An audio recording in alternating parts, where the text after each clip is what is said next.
Bonjour tout le monde. Bonjour, bienvenue. Bonjour à tous. Alors, merci à vous toutes et à vous tous d'être présents pour cette visioconférence qui nous est proposée cet après-midi par notre adhérent, donc Mathé. On dit Mathé ou Mathèse, Béatrice? Mathèse. Mathèse, pardon. Mathé, pardon, excusez-moi. Ah, Mathé. Mathé, Voilà. ok, bon. Par Mathé. Donc, ils vont tout vous dire sur la facturation électronique. Et voilà, suite à cette visio, vous serez prêts pour 2024. Béatrice et Vincent, je vous laisse la main. Merci beaucoup, Élodie. Donc, bonjour à tous. Alors, on va attendre encore peut-être juste 2-3 minutes le temps que tout le monde se connecte. Est-ce que déjà, vous voulez vous présenter? On peut faire peut-être un petit tour de table si vous le souhaitez pour ceux qui veulent bien se présenter. Monsieur Lépine, est-ce que vous avez votre micro pour pouvoir vous présenter? Est-ce qu'il y a des volontaires? Bonjour, moi je viens Bonjour Eva. Bonjour. Donc Eva Roussel, moi je suis cofondatrice de la société AliShape, basée à Mandelieu-la-Napoule, et notre spécialité c'est l'impression 3D. Donc des services d'impression 3D aux entreprises, essentiellement de la TPE aux grands groupes. D'accord, super. Merci Eva. Est-ce que d'autres personnes souhaitent se présenter? Bonjour. Angélique, Eric. Bonjour Martine. Je suis donc Martine Retter de la société BLH, responsable administrative et financière. Enchantée, bienvenue. Merci. Alors, certains n'ont pas de micro, donc je vous incite à mettre une très courte présentation directement dans le chat, si vous le souhaitez. Est-ce qu'il y a d'autres personnes qui peuvent se présenter? Oui, bonjour, Éric Jacoberger. Bonjour. Comptable dans l'association La Semeuse, à Nice. Enchanté. Bonjour, bienvenue. Merci. On a Monsieur Lépine qui est agent immobilier à Cannes, qui est connecté, et Céline Martin qui est comptable chez Vespirène Côte d'Azur. D'accord.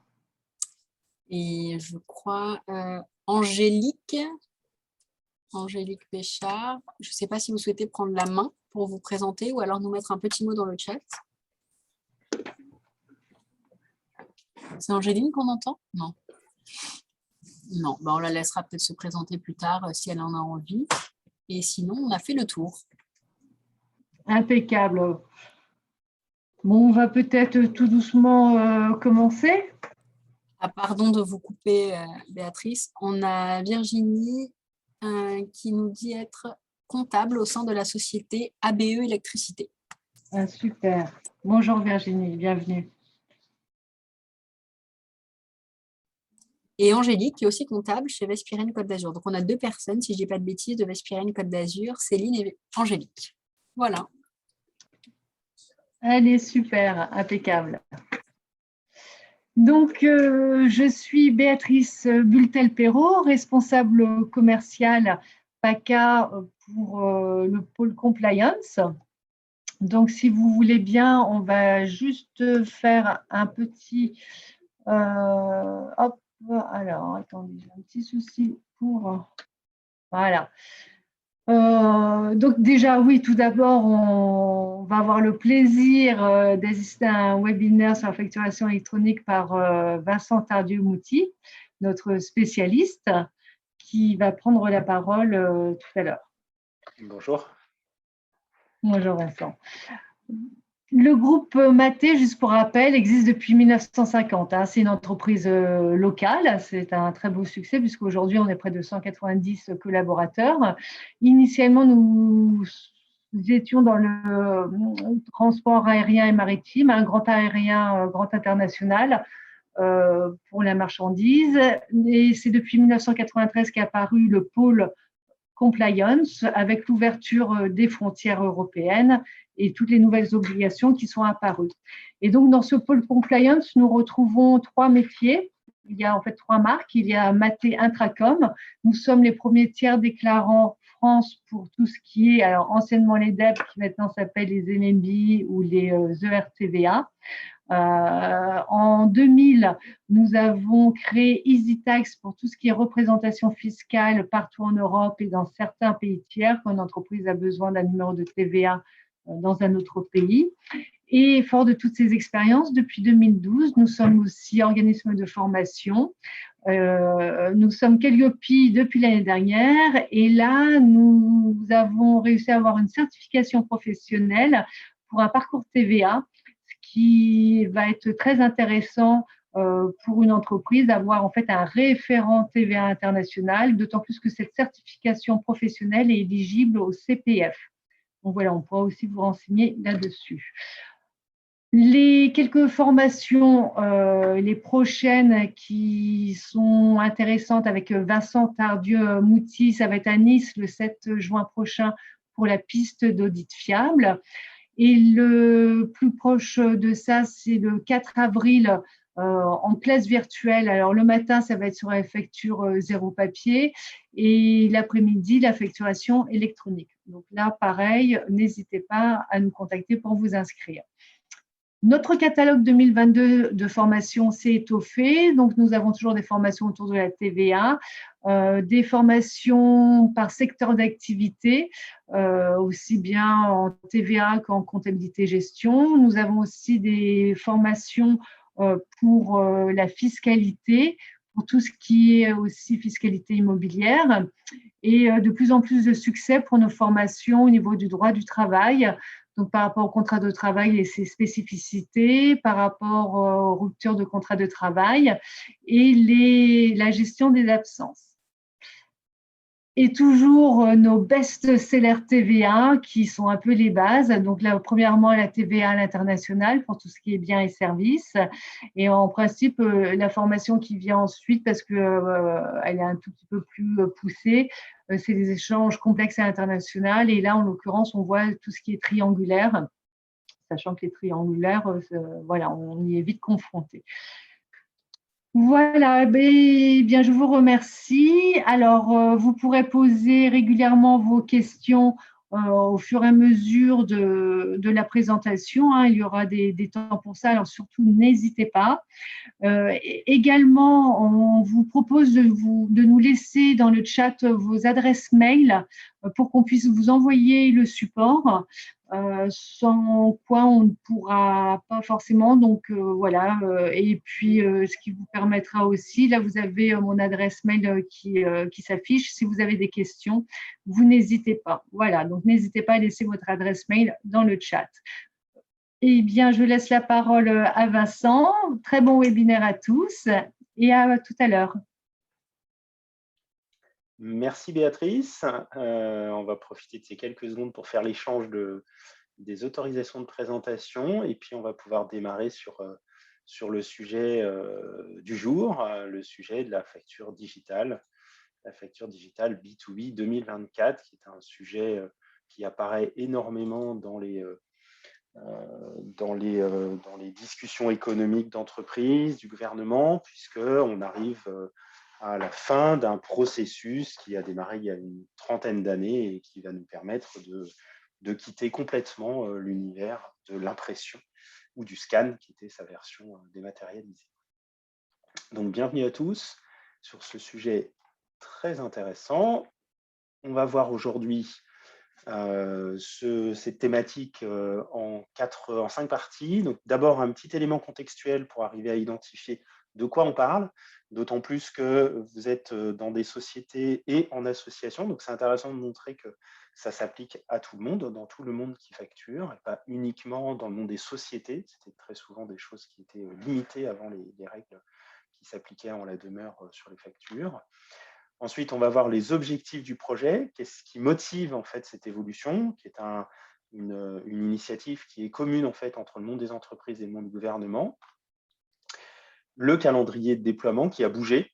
Il y a 6 mois, il a été retardé d'un petit peu, pas énormément, mais il nous a donné un petit peu de marge pour l'appliquer. Le périmètre des 3 flux attendus, donc en fait se cache derrière cette réforme pas uniquement la digitalisation de la facture, mais des choses un petit peu plus complémentaires, un petit peu plus complexes. Donc en fait, il y a 3 sujets à traiter. et puis les impacts qui vont arriver dans vos différentes façons de travailler côté process et puis probablement dans vos outils. Alors peut-être pas tous, donc ça sera l'occasion, comme vous êtes un groupe relativement réduit, eh bien vous allez pouvoir poser des questions un peu plus précises pour qu'on puisse y répondre de façon adaptée. Donc voilà, n'hésitez pas à interagir par la messagerie au fur et à mesure, et puis en fonction du thème de la question, je la prendrai dans le moment le plus adapté au cours de la présentation. Donc, une digitalisation progressive en France. On n'est pas arrivé à ce projet 2024 comme ça tout d'un coup, en se levant le matin. C'est quelque chose qui s'est construit, années 80-90. Les grandes entreprises ont voulu simplifier la vie côté facture. Donc, il y a eu des demandes d'outils extrêmement lourds, qui sont les EDI, qui permettent de massifier la relation. Tel que j'ai compris les entreprises dans lesquelles vous travaillez, vous n'êtes pas dans ces grandes entreprises qui sont capables de générer 10, 15 000, 50 000 factures par jour. Mais ce sont ce type d'entreprises qui émettaient entre 500 000 et 5 millions de factures par an. Donc, vous voyez, on imagine EDF, Orange, voilà, ce type d'opérateurs, des très, très gros volumes. Eux ont besoin très, très vite de passer à l'électronisation, ce qui n'était pas le cas des autres entreprises qui continuaient à fonctionner de façon classique. Et puis, il y a une deuxième demande qui était la signature électronique, qui est un deuxième aspect, qui était plutôt adapté à des micro-marchés ou à des pays étrangers. Et puis, la France voulant un petit peu pousser la numérisation, puis toute l'Europe, puisqu'on est sur des projets qui ont une envergure plutôt européenne à partir des années 2010, eh bien, le B2G, donc la facturation, donc B2G pour G pour governmental, donc la facturation vers la sphère publique. Dès 2013, il y a eu la possibilité, avec une première application dont on a complètement oublié aujourd'hui l'existence, qui était Chorus Facture, qui permettait de façon optionnelle de déposer les factures sur un portail. On va voir que cette technologie, finalement, elle s'est bien améliorée, elle s'est bien déployée, mais elle est restée dans cet objectif-là, finalement, de passer par un portail pour distribuer la facture à son destinataire. À partir de 2017, on est passé sur une nouvelle version, Chorus Pro, et c'est un caractère contraignant qui est arrivé. Donc, progressivement, la sphère publique a exigé qu'on dépose les factures en format électronique. Donc 2020, c'est la fin de cette opération-là. 100 millions de factures par an sont à destination de la sphère publique depuis le monde des entreprises. Donc ça paraît beaucoup, mais l'étape d'après, l'étape qui nous intéresse aujourd'hui, qui est l'étape du B2B national, la digitalisation entre entreprises, eh c'est entre 2,5 et 4 milliards de factures. On ne sait pas bien, ça dépend de ce qu'on met dedans. Est-ce qu'on met que le B2B, un petit peu de B2C, enfin, ce n'est pas forcément clair, mais on est en milliards. Donc l'unité, c'est 10 fois plus que le premier volume. Mais il n'empêche que l'essentiel des sujets ont été traités parmi ces différents morceaux d'évolution des 4 dernières années. Et puis, on va voir que ça ne sera pas fini, parce qu'en réalité, le périmètre, il ne touche pas la totalité des facturations, il en restera un petit peu. Donc, après 2026, il y aura forcément une nouvelle évolution pour absorber les morceaux qui n'y sont pas encore dans cette prochaine phase.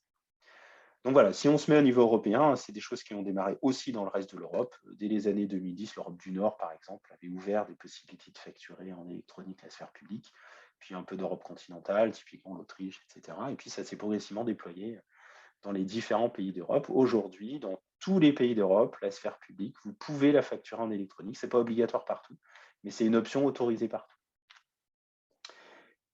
Le contexte spécifique de la réforme B2B française, parce qu'à l'inverse de l'aspect des règles globales européennes qui, là, s'appliquent dans tous les pays, là, c'est bien un choix français de dire on veut digitaliser la relation B2B.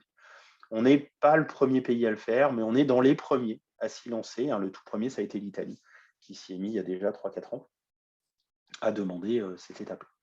Donc, loi des finances 2020, votée le 28 décembre 2019, enfin publiée le 28 décembre 2019, article 153, donc c'est vraiment l'élément fondamental sur cette évolution, cet impératif, puisque là, on rentre dans un code caractère obligatoire de la digitalisation en France.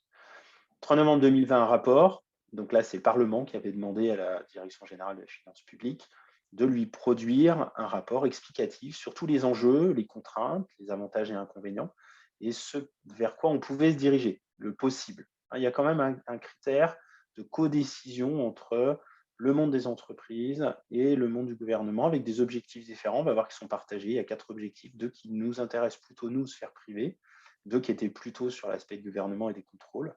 Mais il y a bien un objectif d'ensemble. Et d'ailleurs, ça s'est toujours construit au cours du temps avec nos organismes professionnels qui se sont investis dans ce sujet, et puis toutes les entreprises de la sphère de la dématérialisation. 29 décembre 2020, donc loi des finances 2021, et là, ça valide. C'est-à-dire que le début, c'était dire on lance le processus, on se pose des questions.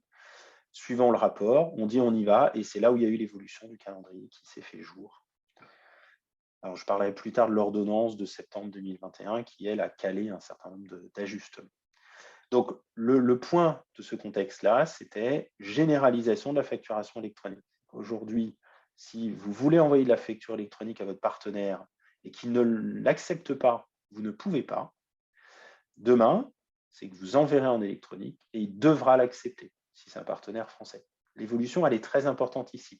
Les entreprises ont trouvé le moyen, quand ce sont des gros acteurs forts, de l'imposer par des conditions contractuelles. Mais on ne peut pas l'imposer sans avoir un accord, même s'il est commercialement négocié, avec tout le jeu des forces entre les deux parties. En tout cas, ce n'était pas possible de le faire. Demain, ça sera l'inverse. On n'aura plus le droit d'accepter une facture papier qui nous est envoyée. Elle n'aura plus de valeur. La même chose que dans la sphère publique, ou un document papier que vous enverriez à la mairie de la commune X, eh bien, n'a plus de valeur, elle n'existe plus. Et elle ne doit plus vous être payée. Ce qui a été rappelé d'ailleurs assez sèchement en décembre par des règles de l'Association des maires de France. Obligation de transmission dématérialisée à l'administration d'informations complémentaires. Donc, au-delà de la facture digitale, il va y avoir d'autres informations qui seront nécessaires si on veut avoir une vision exhaustive de l'ensemble de la facturation. Alors, un petit rappel, parce qu'on utilise beaucoup ces termes, et je vais les utiliser énormément maintenant, ces termes de facture papier, facture scannée, imprimée, facture électronique, facture digitale, facture numérique. Numérique et digital, ça va ensemble. Et donc, juste pour vérifier et aligner quelque part notre compréhension, je fais juste un petit rappel du sens de ces différents mots. Donc, facture scripturale, c'est un mot qu'on utilise de moins en moins, mais qui est plutôt clair pour chacun. On est vraiment sur un document papier, physique, sur lequel on écrit à la main. Voilà.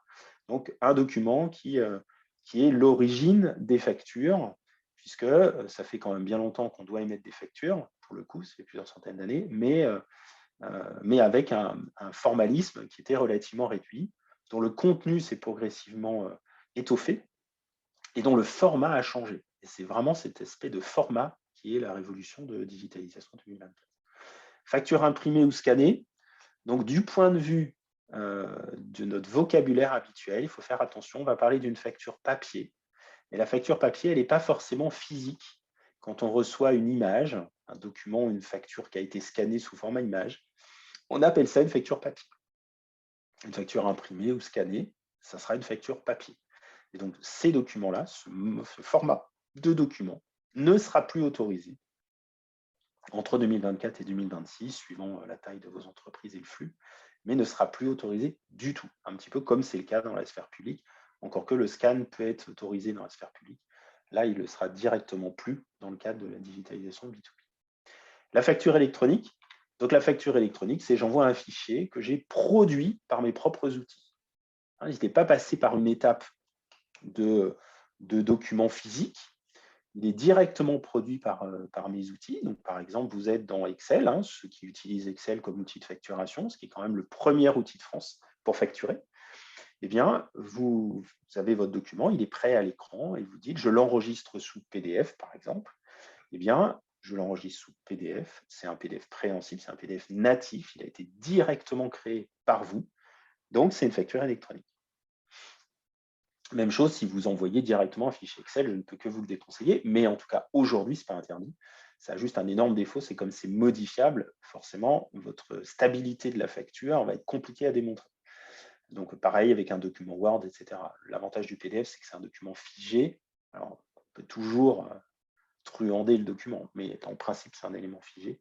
Ça laisse des traces, en fait, si on veut le modifier. Donc, on va plutôt être dans cette dimension-là. Et puis, dernier élément, la facture digitale. La facture digitale, c'est quelque chose que vous ne pouvez plus voir. En fait, c'est un fichier structuré, un fichier XML. Donc, c'est de l'information. Alors, je vous ai mis un exemple d'un fichier. Donc, vous voyez, c'est illisible, en fait, pour le commun des mortels que nous sommes tous. Et donc, c'est uniquement des dialogues entre machines. On tend vers ce type d'échanges digitaux où les machines discuteront directement entre elles. Il n'y a plus besoin de le passer par la visualisation d'un être humain. Et puis, une invention qui est apparue, qui manifestement va se développer énormément, qui est un projet franco-allemand à l'origine, qui est la Facture X. Facture X en français, X-Rechnung en allemand, mais peu importe, ou PDF A3, qui est la norme type PDF. C'est un document qui, à la fois, a un élément que vous voyez, comme un PDF préhensible, mais derrière, a un certain nombre d'informations structurées dans des propriétés en fait, du document, avec toutes les informations de la facture. Donc, c'est une nouvelle norme qui apparaît et qui a vocation à se déployer très, très massivement. Donc, à terme, on n'aura plus que les parties vertes. La partie gauche, la rouge et orange, disparaît. Il n'y aura plus de factures imprimées, papier, scannées, etc. Tout ça, c'est la fin de l'histoire pour ces documents. Et on va passer sur électronique ou digital. Alors, les objectifs de la réforme. Les objectifs de la réforme, c'est 2 éléments du point de vue de l'État. Donc, le point 2, lutter contre la fraude fiscale, diminuer l'écart de TVA au moyen de recoupement automatisé. Donc là, on est vraiment sur fraude fiscale. Grand objectif européen, français en particulier, pour essayer de récupérer cette TVA qui disparaît, s'évapore dans les échanges.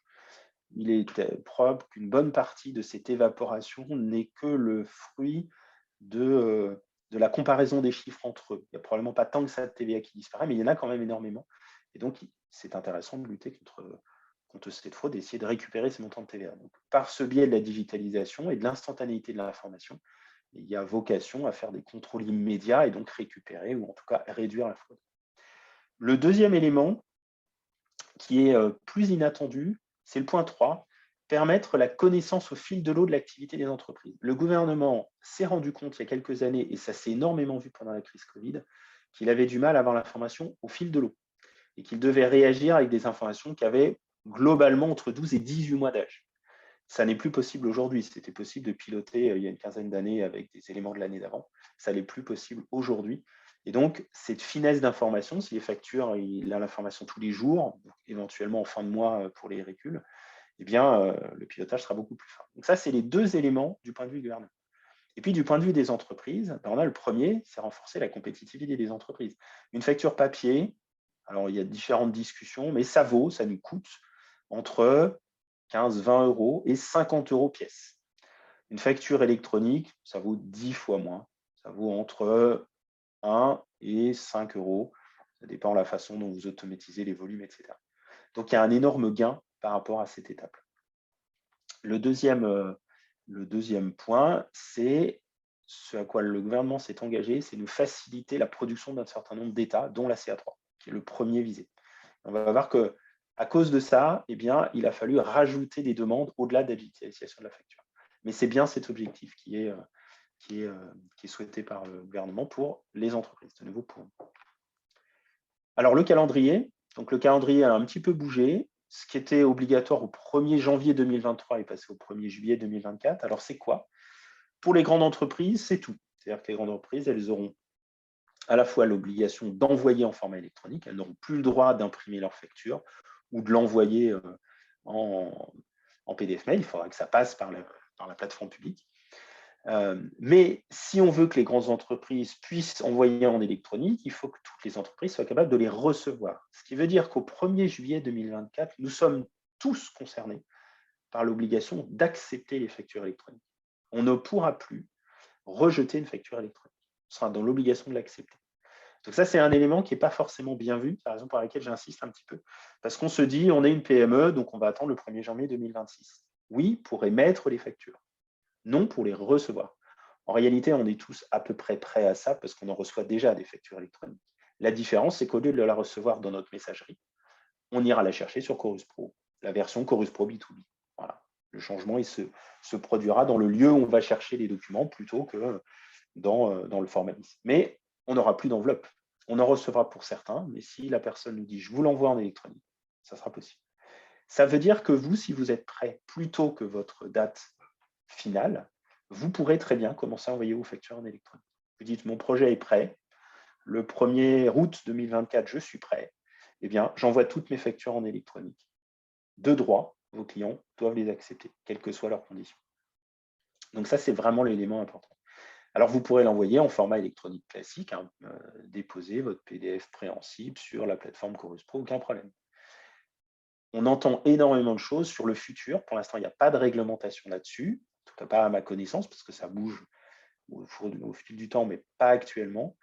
Mais de façon évidente, 2027, certains parlent de 2026, j'ai du mal à le croire. Je pense qu'on va nous laisser un petit peu de temps. Mais 2027, 2028, en tout cas au plus tard en 2030, ce type de document électronique de première génération ne sera plus accepté non plus. Il faudra qu'on passe sur des documents digitaux. Donc, la facture X, le DI, les XML, etc., des documents qui sont de capacité de dialogue entre machines. Tout l'objectif, c'est d'automatiser.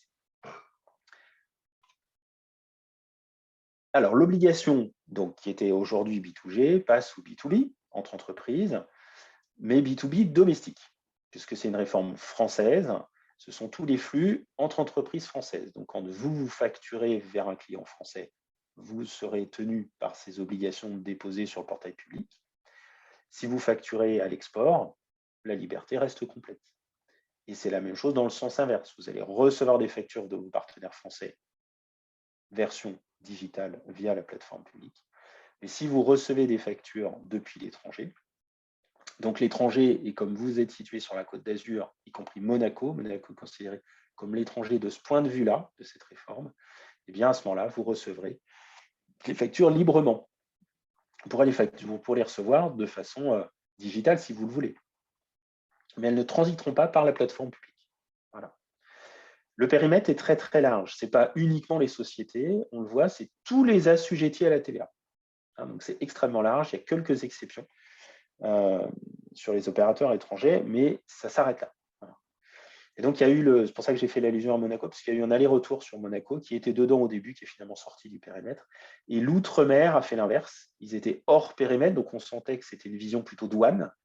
Et en réalité, ils sont re-rentrés parce que c'est un projet d'essence française, et donc c'est tout le territoire français, même l'outre-mer, du moment que c'est département. Hein. Donc, pas la Nouvelle-Calédonie, mais par contre, vous avez Mayotte, la Guyane, Martinique, Guadeloupe, pour la Réunion, pour les grands espaces de la République ultramarine. Deuxième paquet, vente B2B non domestique et B2C. Alors là, ce n'est pas la facture qui devra être digitalisée, c'est une information. Donc, en fait, des fichiers d'information. Vous décrirez toutes ces transactions. Alors, pourquoi il y a besoin de celle-là? Tout bêtement parce qu'à l'intérieur, eh bien, vous avez des positions de TVA, par exemple. Et si on veut pouvoir automatiser la CA3, il faut que toute l'information soit transmise au fisc. Donc, toutes les facturations qui ne sont pas dans le premier paquet seront présentes dans le deuxième paquet. Voilà. Alors, si vous facturez, si vous émettez des factures au profit du B2C, a priori, vous le déposerez en digital. Si par contre, vous n'émettez pas de facture, puisque du point de vue fiscal, ça n'est pas obligatoire, il y a des contraintes côté juridique dans un certain nombre de cas de figure, mais du point de vue fiscal, vous n'avez pas l'obligation d'envoyer des factures en B2C. Et donc, à ce moment-là, s'il n'y a pas de facture parce que ce n'est pas obligatoire, eh bien, ça passera dans le fichier de la liste des factures. Donc, si vos premiers clients, parce que là, il y a une question justement là-dessus, si vos premiers clients sont des personnes physiques, que vous ne les facturez pas, eh bien, vous êtes très peu concerné du point de vue de l'émission des factures. Attention, il y a aussi le côté réception de vos factures fournisseurs. Mais du côté de l'émission, vous êtes très peu concerné. Vous aurez la liste à fournir mensuellement a priori de l'ensemble de vos facturations à destination de vos clients particuliers dans un fichier qui sera transmis sur la plateforme publique, mais sous la forme de récap a priori mensuel, selon ce qui est prévu aujourd'hui, avec un certain nombre de détails, dont une information qui pour l'instant est en attente, c'est quelle sera la clé d'identification de votre particulier. Identifier une entreprise en France, c'est facile. Toutes les entreprises ont un sirène. Et j'ai élargi le mot entreprise à toutes les structures, puisque c'est le terme qui va se déployer. Ceux qui utilisent Chorus Pro ont déjà ce mot dans la tête, structure. Donc, est générique, structure, c'est à la fois les sociétés, les entreprises non sociétés, mais aussi les associations qui émettent des factures, qui reçoivent des factures, qui récupèrent la TVA pour une partie d'entre elles. Toutes ces structures au sens large ont un sirène. Donc, dans le monde B2B, c'est le sirène. Dans le monde des particuliers, ça reste à déterminer. Parce que utiliser le numéro de sécurité sociale, aujourd'hui, c'est protégé. Aujourd'hui, ce n'est pas levé, cette caractéristique. Reste aussi à déterminer comment on identifiera les partenaires non français. Alors, sur l'Europe, il y a le numéro de TVA. C'est logique, ça semble assez évident. Mais hors Europe, y compris par exemple le Royaume-Uni, c'est un vrai sujet. Alors, bonne interrogation sur le périmètre, effectivement. Les non assujettis à la TVA, en fait, vous serez a priori pas concerné par le premier pavé, mais vous serez concerné par le deuxième pavé. C'est là où il y a une limite, c'est qu'en fait, soit vous digitalisez vos factures, soit vous devrez donner un état de toutes les factures émises. Donc, vous ne passerez pas au travers de la réforme, mais a priori, vous pourrez éviter le plus complexe qui est de déposer les factures digitales. Vous serez plutôt dans le sujet de déposer une facturation complète. Ça reste à ajuster définitivement. Les textes ont l'air de dire ça, mais globalement, quand on échange entre experts du sujet, on se méfie de la façon dont ça va réellement se déployer. Parce qu'il n'est pas dit que ça vous arrange, en fait. Peut-être que ça vous intéresserait de déposer vos factures au fil de l'eau que de générer un fichier structuré en fin de mois avec toutes les factures émises. La question se posera sans doute. Mais vous n'y couperez pas d'une manière ou d'une autre. Il faudra que vous informiez le fisc dans l'ensemble de vos facturations. Et enfin, le troisième paquet que j'ai mis tout en bas sur lequel on a extrêmement peu d'informations, c'est le suivi des paiements. Le suivi des paiements, il joue sur quoi? Eh bien, il est essentiellement lié aux acomptes et aux prestations où finalement la TVA, elle n'est pas due à l'émission de la facture, mais à la réception du paiement. Et donc, pour arriver à faire cette fameuse CA3, il faut avoir l'élément de paiement. C'est de là que c'est venu. Alors, il y a d'autres explications, mais c'est de là que c'est venu. Alors, la question qui vient d'être posée sur Chorus Pro, on y reviendra juste après, mais vous avez raison de la poser parce que c'est un vrai enjeu, c'est comment on va se relier à la plateforme publique. Voilà. Alors, est-ce qu'il y avait d'autres questions à cette étape périmètre? Alors, Vincent, moi, j'ai noté 2 autres questions qui ont été posées. Alors, la première, je suis une PME industrielle de 350 personnes située à Nice. Je facture de gros clients, Arcelor, Valeo, en déposant mes factures sur leur portail. Comment cela va se passer en 2014 ? En 2024.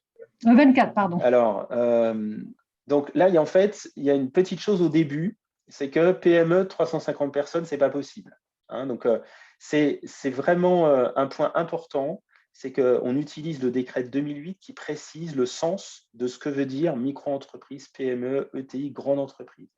Et beaucoup se font avoir par l'usage courant du mot PME, qui est un usage presque, qui n'est pas déterminé, qui n'est pas défini, qui s'adapte à ce que chacun a envie d'entendre.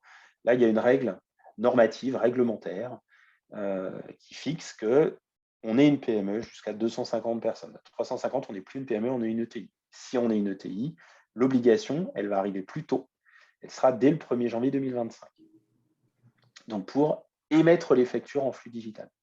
Là, par contre, on dit, si je me souviens bien, qu'on facture Arcelor. Donc, en fait, Arcelor, il a déjà demandé depuis bien longtemps qu'on lui dépose ses factures sur un portail qui est structuré pour ça, qui est déjà attendu. Donc, en fait, ce qui va se passer, c'est que jusqu'au 1er janvier 2025, eh bien, on pourra envoyer les factures en les déposant directement sur le portail, si on le fait manuellement. Si par contre, ce n'est pas le cas et qu'on a un opérateur qui s'en occupe, eh ben, on pourra même perdurer au-delà du 1er janvier 2025, puisque c'est l'opérateur qui s'en occupera. Si ça n'est pas le cas, eh bien, il faudra les déposer sur Chorus Pro, et c'est Chorus Pro qui les transmettra à Arcelor. Donc, il y aura une évolution au 1er janvier 2025. Très bien, merci Vincent. Deuxième question, je suis une micro-entreprise, je reçois mes factures fournisseurs essentiellement français et italiens par courrier ou par mail en PDF. Est-ce que ce sera interdit? Alors oui, ce sera interdit. Par contre, toute petite structure, c'est à partir du 1er janvier 2026. Et donc, ça sera interdit de recevoir des factures françaises par la poste, par mail, etc. Il faudra les récupérer par Chorus Pro. Par contre, les factures qui proviennent d'Italie, c'est l'étranger. Donc, on pourra continuer à les recevoir sur le format actuel. Ce n'est pas forcément ce que je vous conseillerais de faire, hein, parce que c'est lourd le document papier. Donc, autant profiter pour élargir finalement et aller au-delà des obligations.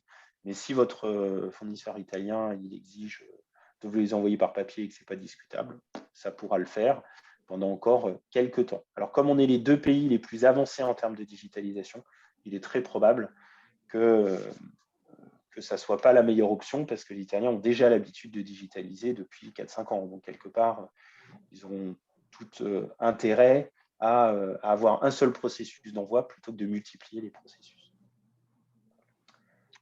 Très bien, Vincent, merci. Il me semble que pour l'instant, je ne vois pas d'autres questions. Merci. Merci, Béatrice. Alors, on va passer au sujet du schéma Y ou V. Je vais en parler relativement rapidement parce que ça a défrayé la chronique, mais en réalité, ça ne nous apporte pas grand-chose pour nous, utilisateurs. C'était plutôt une bataille des opérateurs qui voulaient conserver leur rôle acquis depuis une vingtaine d'années en France. Donc, s'il y a besoin, posez-moi des questions. Sinon, je vais aller relativement simple et me concentrer sur le schéma Y, qui est celui qui a été choisi. J'insiste juste, le schéma Y, c'est le schéma dit mexicain. Le schéma V, c'est le schéma italien. Donc, clairement, on n'a pas choisi le schéma italien en France. On a préféré laisser une liberté. Ça veut dire que dans ce schéma-là, vous pouvez déposer directement vos factures sur Chorus Pro, quotidiennement, immédiatement, hein, puisqu'une facture, elle doit être émise le jour où elle est créée. Hein. Donc, vous n'avez plus de delta entre je produis ma facture et je la transmets à mon client, ça doit être fait le même jour.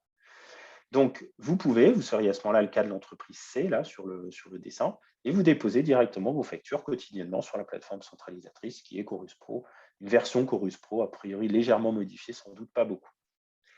Vous avez par contre un opérateur qui s'occupe du transfert de vos factures à vos clients. Vous l'avez déjà ou vous aurez envie d'en avoir un demain. À ce moment-là, vous serez dans le cas de l'entreprise A. Pour vous, ça ne va rien changer en fait, puisque comme vous passez par un opérateur, lui et lui seul aura le droit de dialoguer avec votre client. Vous n'aurez plus le droit d'envoyer directement à vos clients. Par contre, via un opérateur, alors pas tous, hein, il faudra qu'ils soient agréés, mais on est parti sur le fait qu'ils le seront tous, pour ne pas briser ce qui fonctionne actuellement, puis globalement, ça fonctionne pas mal en France. Eh bien, vous, entreprise A, vous déposerez via votre opérateur. Alors, des opérateurs de démat, hein, pour illustrer, c'est Edicom, CGDIM, Esker, Ceres. Vous en avez toute une série hein, en France, il y en a une quarantaine. Et je ne parle pas des deux opérateurs étrangers, hein, Ariba, qui a absorbé Biprocess, et Tungsten, qui est la nouvelle version de Bitel. Alors, a priori, même les étrangers seront acceptés aussi. J'imagine qu'on ne va pas briser ces deux opérateurs qui sont en plus très, très implantés, l'un dans le monde de la chimie et automobile et l'autre plutôt dans le monde de la pharmacie. Mais ces opérateurs ont réussi dans la bataille qu'ils ont menée à conserver leur rôle et donc ils pourront dialoguer avec votre client de manière à ce que la facture lui parvienne. Ils auront l'obligation nouvelle, c'est le schéma entre plateforme privée 1 et plateforme centralisatrice, c'est-à-dire de déposer les factures quotidiennement sur Chorus Pro. Ils le feront pour vous. Donc pour vous, sur cette partie-là, ça serait transparent en fait, si vous avez déjà un opérateur aujourd'hui. Si vous n'en avez pas, il faudra choisir, soit d'y aller directement, soit d'y aller indirectement. Donc, on va y venir juste après sur ce que ça représente pour vous. Premier cas, vous déposez directement vos factures sur Chorus Pro. À ce moment-là, vous avez votre module de facturation chez vous, hein, peu importe, quel que ce soit, hein, un ERP, un outil de gestion commerciale, Excel. Vous générez votre facture. Alors, j'ai mis Facture X, mais j'aurais pu mettre autre chose. Hein. Pour l'instant, Facture X, ce n'est pas obligatoire. Vous générez un PDF. Voilà. Ce PDF, vous allez faire quoi? Vous allez le déposer sur Chorus Pro, sur la plateforme publique de facturation. Automatiquement, Chorus Pro va dialoguer avec le gouvernement. Donc, en fait, c'est transparent pour vous. Ça se fait déjà aujourd'hui avec le B2G. C'est qu'en fait, Chorus Pro dialogue avec la DGFiP en fait, et lui transmet de façon périodique, hebdomadaire, mensuelle. On n'en sait rien. C'est volontairement caché parce que ça fait partie de la politique de contrôle de la DGFiP et du service fiscal. Mais il récupère toutes les informations de façon massive. Et puis, Chorus Pro sera disponible, votre facture sera disponible sur Chorus Pro, et votre client ira la chercher. Alors, soit directement, manuellement, soit via son ERP. Le mieux, c'est que ce soit son outil qui aille le chercher. Et donc, récupérer la facture sur Chorus Pro et la rapatrier chez lui. Ça, c'est le fonctionnement le plus simple. Et c'est un fonctionnement qui fonctionne déjà, puisqu'en fait, au lieu qu'il y ait écrit client acheteur à droite, aujourd'hui, il y a écrit sphère publique. En fait, la sphère publique, c'est comme ça qui marche. Quand la sphère publique, c'est l'État, par exemple, eh bien, au lieu d'écrire ERP, le nom de l'ERP d'État, c'est Chorus, d'où le fait que la plateforme s'appelle Chorus Pro. Chorus, c'est l'outil, l'ERP de l'État. Donc, en fait, automatiquement, il va chercher sur Chorus Pro ses factures et il rapatrie un certain nombre de données. Ça, c'est un fonctionnement qui n'a rien de novateur. On le fait en B2G. Deuxième cas de figure, vous passez par un opérateur dit partenaire, agréé en fait par l'AIFE sur sa capacité à gérer des flux et à ne pas perdre de documents. Donc, à ce moment-là, votre module de facturation, il va émettre un document et c'est votre partenaire qui va produire la facture.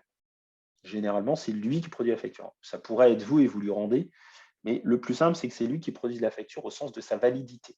Je ne rentre pas là, mais c'est un sujet qu'on aborde dans le cadre de la piste d'audit fiable. À quel moment la facture est une facture, au sens réglementaire du terme. Et on se trompe souvent du moment où ça se produit. Donc, vous lui envoyez un certain nombre d'informations, et à ce moment-là, c'est votre partenaire qui s'occupe de produire la facture et de la transmettre à votre client. Et en parallèle, il la dépose sur le portail Chorus Pro, qui lui-même la transfère à la DGFiP pour les états de suivi. Voilà. Donc, pour répondre à la question de Eva, eh bien, votre plateforme de facturation, si c'est une plateforme interne à vous, donc qui n'est pas agréée, hein, si c'est votre plateforme que vous avez développée dans vos outils de gestion, eh bien, vous serez obligé d'être relié à Chorus Pro. Si par contre, votre plateforme elle est sur un opérateur de démat, c'est-à-dire que c'est une plateforme externe en fait, et que lui est agréé, et bien à ce moment-là, elle sera interconnectée à Chorus Pro, mais elle enverra aussi directement les factures à votre client. Voilà, ce sont les deux schémas qui sont possibles. Est-ce qu'il y avait d'autres questions sur ces thématiques de flux?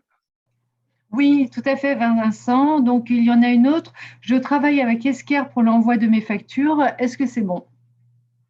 Alors, Esker sera de façon quasi évidente, parce que c'est un des principaux partenaires actuels français autorisés, agréés. Et donc, si vous travaillez avec Esker aujourd'hui, en fait, votre processus actuel ne sera quasiment pas changé. Esker, par contre, probablement, il faudra que vous le contactiez ou il vous contactera pour vous demander quelques informations complémentaires. Parce que la précision sur les factures va être croissante. On entend un certain nombre de champs complémentaires. Et puis, il y aura le fichier de facturation de ce qui est hors B2B, qui devra être produit et peut-être avec des clés qui sont manquantes. Donc, il y aura un petit ajustement, mais globalement, ça ne changera pas grand-chose pour vous. D'accord. Et également, une autre personne qui souhaiterait revenir justement sur Chorus Pro. J'utilise Chorus Pro pour déposer mes factures de marché public. Est-ce que cela change avec la réforme? Alors, la réforme ne touche que le B2B. Donc, tout l'existant sur le B2J, sur la sphère publique, reste en l'état. Pour être tout à fait transparent, c'est un petit peu étonnant. Parce que quelque part, les contraintes du B2J sont plus réduites que les contraintes du B2B. Par exemple, en B2J, vous pouvez déposer votre facture scannée sur Chorus Pro, c'est autorisé, et puis vous ressaisissez les éléments fondamentaux pour qu'elle puisse être intégrée de façon structurée à l'intérieur de la plateforme. Donc, vous avez encore cette possibilité qui ne sera plus possible en B2B. Donc, on s'attend tous à ce que ça ne soit plus possible demain, même en B2J. Mais en tout cas, le fait d'aller déposer en B2J vos factures sur Chorus Pro ne change pas demain. Vous aurez simplement, en plus, à déposer les B2B sur un Chorus Pro, probablement le même, mais ce n'est pas certain. Pour l'instant, on dit plateforme publique. Peut-être que c'est un Chorus Pro 2. Espérons que non, parce que ça nous mettrait une seule connexion. Très bien, merci Vincent. Je ne vois plus de questions pour le moment. Merci Béatrice. Merci beaucoup Béatrice, merci Vincent. Alors le dernier point, c'était les sujets qui sont nécessaires avant même de se lancer dans la digitalisation. C'est-à-dire que si on n'est pas propre aujourd'hui sur son processus de facturation, eh bien, on va avoir des difficultés demain avec la digitalisation qui va demander une rigueur plus forte. Et quand on parle de contrôle permanent, ce n'est pas tout à fait par hasard. Donc, dans les éléments sur lesquels il faudra être extrêmement rigoureux, par exemple, on a le process de facturation. C'est-à-dire que tout ce qui doit être facturé aujourd'hui devra être facturé aujourd'hui. On ne pourra plus faire j'ai reçu l'information, je vais faire une facture aujourd'hui pour hier ou pour demain. Voilà. Tous ces éléments-là se verront puisqu'on est en simultanéité de transmission de la donnée. Donc, le côté rigoureux et systématique va devenir beaucoup plus fort, beaucoup plus attendu. Les contraintes réglementaires, donc là, forcément, la facture elle-même, il y a un élément de contrôle. Alors, normalement, si vous avez rédigé votre piste d'audit fiable et vous êtes tous concernés, a priori, eh bien, vous avez déjà ce contrôle à faire, c'est-à-dire que votre facture, elle est bonne et qu'elle a toutes les mentions obligatoires du point de vue comptable, du point de vue fiscal, du point de vue juridique, du point de vue commercial. Toutes les mentions sont déjà présentes. Donc, ce côté des contraintes réglementaires, une vérification de la facture n'est pas inutile. C'est extrêmement compliqué. D'expérience, je n'ai encore jamais vu une facture parfaitement juste. Mais essayez quand même d'être à 99% plutôt qu'à 20% de qualité. Émission systématique. Donc, ne pas oublier d'envoyer des factures. Et petit détail, B2B, ça ne précise pas que l'autre société est tierce par rapport à vous. C'est-à-dire que quand vous avez une maison mère et une filiale et que vous facturez entre la maison mère et la filiale, vous êtes contraint exactement par les mêmes règles. Et donc, entre la maison mère et la filiale, vous déposerez votre facture sur Chorus Pro. J'insiste parce que c'est quelque chose qui est souvent oublié dans des grands groupes, ça peut avoir des impacts très très lourds. Donc, vous êtes extrêmement attention. Pareil pour la piste de DIFIAB, qui s'applique aussi dans les facturations intra-groupe. L'archivage réglementaire. Donc, l'archivage réglementaire, c'est souvent appelé le coffre-fort. Donc, cette logique de coffre-fort est nécessaire. Et la question n'a pas été posée, mais je vous donne quand même la réponse parce que c'est un sujet important. Le fait de déposer la facture sur Chorus Pro ne vaut pas coffre-fort. Chorus Pro n'est pas un coffre-fort. Et on l'a demandé, moi je l'ai demandé explicitement à la IFE, qui nous a dit les coffres-forts, ce sont du domaine du concurrentiel, et donc on ne peut pas proposer ce service parce qu'on briserait le domaine concurrentiel. Donc ils ne le font pas et ils ne peuvent pas le faire. Donc il faudra trouver un moyen d'avoir un coffre-fort en interne, via un partenaire, peu importe. Quand on est dans le cas tout à l'heure d'Esker, Esker propose le coffre-fort, ça fait partie de son service. Les opérateurs proposent des coffres-forts. La piste de DIFIAB, donc j'en reparle pas, je l'ai dit tout à l'heure, mais c'est votre moyen de rendre valable votre facture, sinon elle n'est pas valable. Et ça s'applique à toutes les structures qui émettent des factures avec TVA, sauf si vous êtes en EDI fiscal, et tel que j'ai compris, ceux qui sont présentés, je pense que vous n'y êtes pas, ou en processus signé, facture signée, qui est quelque chose qui a tendance à se réduire assez fortement. Voilà les petits points un peu globaux qui sont nécessaires pour entrer dans la digitalisation. N'hésitez pas à interagir par le chat en demandant à prendre la parole et on répondra à vos questions pendant les 5 minutes qui viennent. Merci Béatrice, merci Vincent. Est-ce que vous avez des questions? Eva qui vous remercie. Voilà. Et une fois de plus, n'hésitez pas, enfin, on vous invite surtout à nous laisser votre adresse mail dans le chat pour que nous puissions vous envoyer le support. Et puis vous pourrez ainsi aussi nous poser toutes vos questions si vous en avez encore. Donc, en tout cas, merci beaucoup Vincent pour cette présentation encore de grande qualité qui était très claire. Alors, pour notre part, juste un petit rappel des deux formations intéressantes à venir.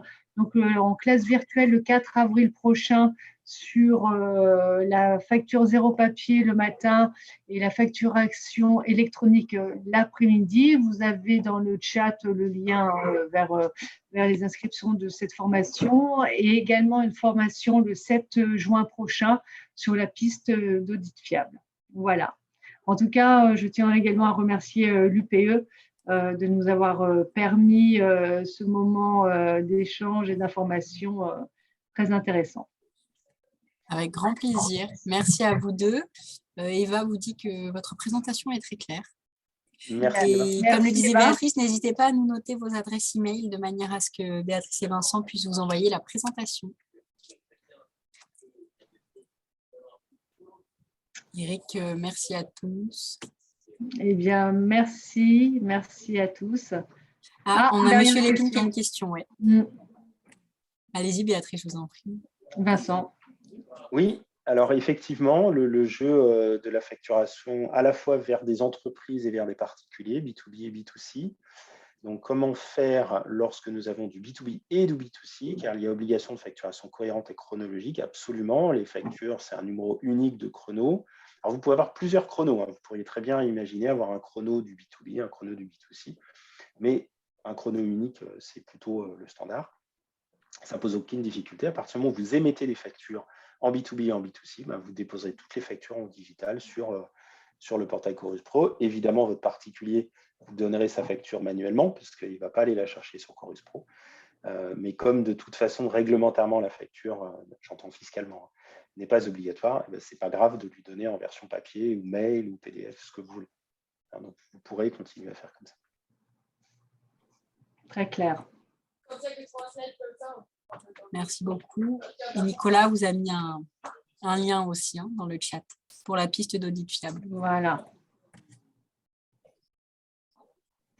On a Nathalie qui vous a mis l'adresse mail pour pouvoir recevoir le support. Très bien, merci Nathalie. On va vous envoyer donc, le support et vous aurez ainsi toutes mes coordonnées pour pouvoir vous renseigner le cas échéant. Merci à toutes et à tous. Je laisse juste la visio ouverte pour le moment avec le chat. Il y a d'autres personnes qui souhaitent mettre leur adresse mail. Je vous souhaite une bonne après-midi. Merci Elodie, merci à tous de votre présence. Au revoir, à bientôt. Merci à tous. Je reste s'il y a une question qui arrive. On peut rester 5 minutes.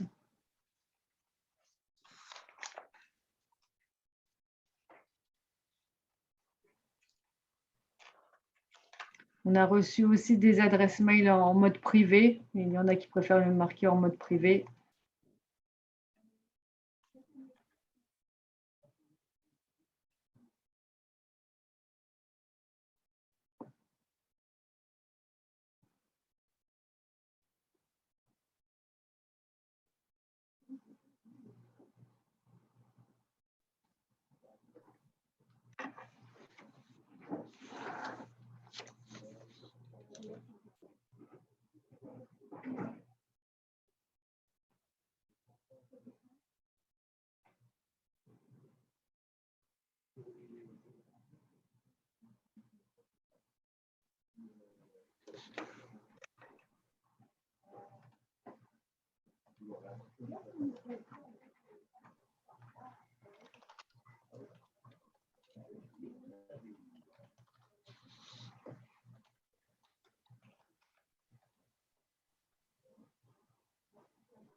Ah, il y a une question.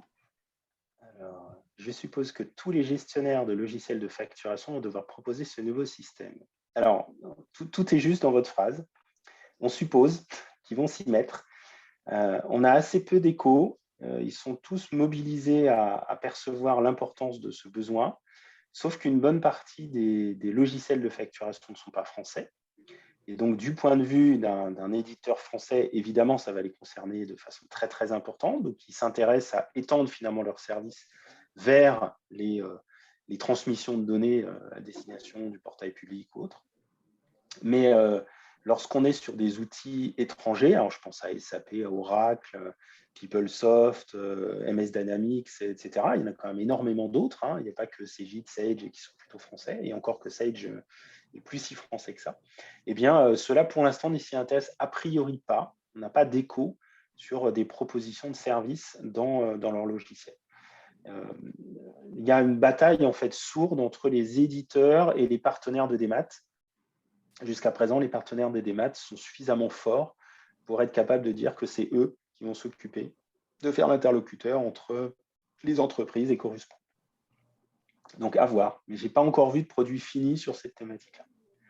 Et on aurait pu l'imaginer, je pense entre autres à Cegid, qui est très franco-français et qui en plus avait un périmètre très fort sur la sphère publique. On pouvait imaginer qu'ils s'y intéressent.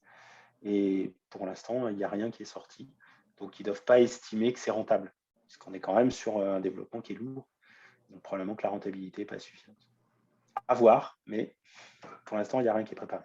Par contre, Acrobat Reader, enfin Acrobat pas Reader, dans le cas présent, ce sera plutôt Writer, Adobe donc, a l'air de se lancer dans la création des FactureX. Ils sont en train de proposer des solutions. Donc, en fait, on aura peut-être des éditeurs, non plus de logiciels de facturation, mais des éditeurs d'outils de production de documents qui vont se rendre compatibles avec le type de document attendu dans le cadre de la facture digitale. Et ça, pour le coup, ça commence à sortir. Il y a Adobe qui sort, mais il y en a d'autres qui ont l'air d'être capables de produire. Très probablement que la suite Office va aussi permettre de sortir du PDF A3, puisque ce format-là, il va être européen, on ne sera pas que sur du franco-français. Donc ça sera intéressant. Mais se connecter à Chorus Pro, c'est du spécifique franco-français. Je ne pense pas que ça débordera des opérateurs de démat.